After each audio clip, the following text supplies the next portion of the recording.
বিসমিল্লাহির রহমানির রহিম। আসসালামু আলাইকুম। আপনারা সবাই কেমন আছেন? আশা করি অনেক অনেক ভালো আছেন। আলহামদুলিল্লাহ, আমিও আপনাদের মুক্তি আপা অনেক ভালো আছি।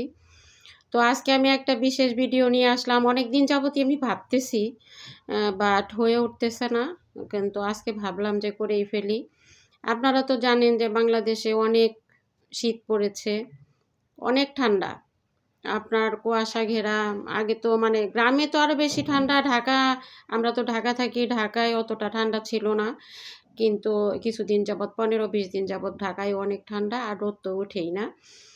তো যাই হোক, সেই দিক থেকেই আসলে রাস্তাঘাটে বা গ্রামে যাই, শ্বশুর বাড়ি গ্রামে, বাবার বাড়ি আছে, সেখানে যে মানুষের যে অবস্থা দেখি, সেই দেখা থেকে আমার এই চিন্তাধারা আর এই করা, আমার উদ্যোগটা নেয়া। তো আমি যেটা মূল কথায় চলে আসি, আপনারা অনেকেই আছেন বিত্তবান, আর অনেকেই আছেন বিদেশি ভাই বোনেরা।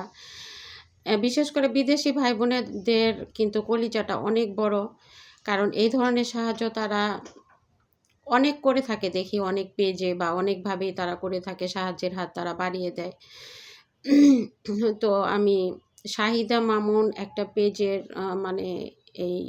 এটা দেখলাম যে শীতার্ত মানুষের মাঝে গ্রামে, রাজশাহী ওনাদের বাড়ি, কম্বল বিতরণ করলো। তো কিছুটা ওইখান থেকে অনুপ্রাণিত হয়ে আমি বা নিজেও চিন্তা করে আমি এই উদ্যোগটা নিলাম। তো জানি না আপনাদের কাছ থেকে কতটা সাড়া পাবো। তো আমার সম্পর্কে আমি একটু বলে নেই। আমি শিক্ষকের সন্তান। আপনারা আমাকে নিশ্চিন্তে বিশ্বাস করতে পারেন যে আপনাদের একটা পয়সাও এদিক সেদিক হবে না। পারলে আমি আরও বাড়িয়ে আমি গরিবদের হাতে তুলে দেব আপনাদের যে অর্থটা, সেটা দিয়ে যেটা আমি কিনবো, মানে কম্বল আমি কিনতে চাচ্ছি।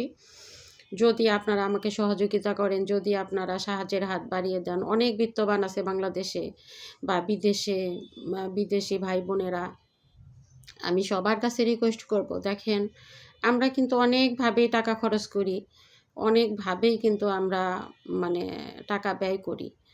তো গরিব দুঃখীদের মাঝে যদি আমরা কিছু টাকা দিই, তাহলে কিন্তু আমাদের কমে যাবে না।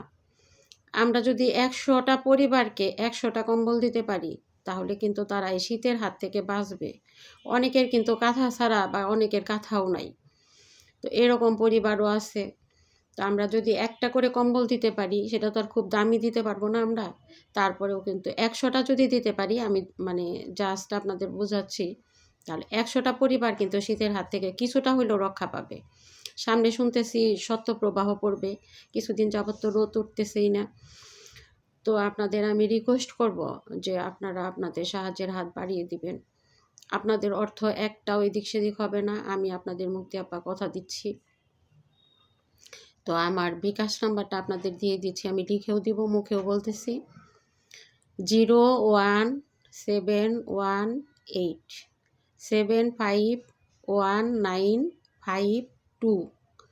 এটা হচ্ছে আমার বিকাশ নাম্বার। আপনারা এই নাম্বারে যদি কেউ সাহায্য করেন, গরিব দুঃখীরা অনেক উপকৃত হবে, আপনাদের জন্য অনেক দোয়া করবে। আর সব কিছুই আমি, কত টাকা আসলো, কত টাকা দিয়ে আমি জিনিস কিনলাম, সব কিছুই আপনাদের মাঝে আমি ভিডিওর মাধ্যমে তুলে ধরবো। একটা জিনিস দেখেন, আমরা কিন্তু হারিয়ে যাব না, যেহেতু আমাদের পেজ আছে, তাই না? আমি যখন জিনিসটা কিনবো তখনও আপনাদের ভিডিওর মাধ্যমে দেখাবো, এবং কি কত টাকা আসলো সেটাও দেখাবো। যখন আমি বিতরণ করব তখনও আপনাদের আমি দেখাবো। সব কিছুই আপনাদের আমি দেখিয়ে করব, আমি একা একা কিছুই করব না।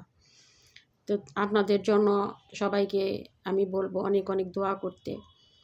তো আপনারা সাহায্যের হাতটা বাড়িয়ে দিলে কিছু সংখ্যক, অন্তত আমরা তো সবাইকে পারবো না, কিছু সংখ্যক গরিব দুঃখী উপকৃত হবে, তারা শীতের হাত থেকে বাঁচবে। তাই আমি আবারও আপনাদের রিকোয়েস্ট করব, যারা বিত্তবান, যারা বিদেশি ভাই বোনেরা আছেন, বিদেশি ভাই বোনেরা কিন্তু অনেক, আমি দেখছি অনেকভাবে অনেককেই সাহায্য করে। আপনারা সাহায্যের হাতটা প্লিজ বাড়িয়ে দিয়ে এই শীতের হাত থেকে কিছু সংখ্যক অন্তত গরিব দুঃখীকে আপনারা বাঁচাবেন। তো সবাইকে আবারও ধন্যবাদ জানাচ্ছি। আল্লাহ হাফেজ।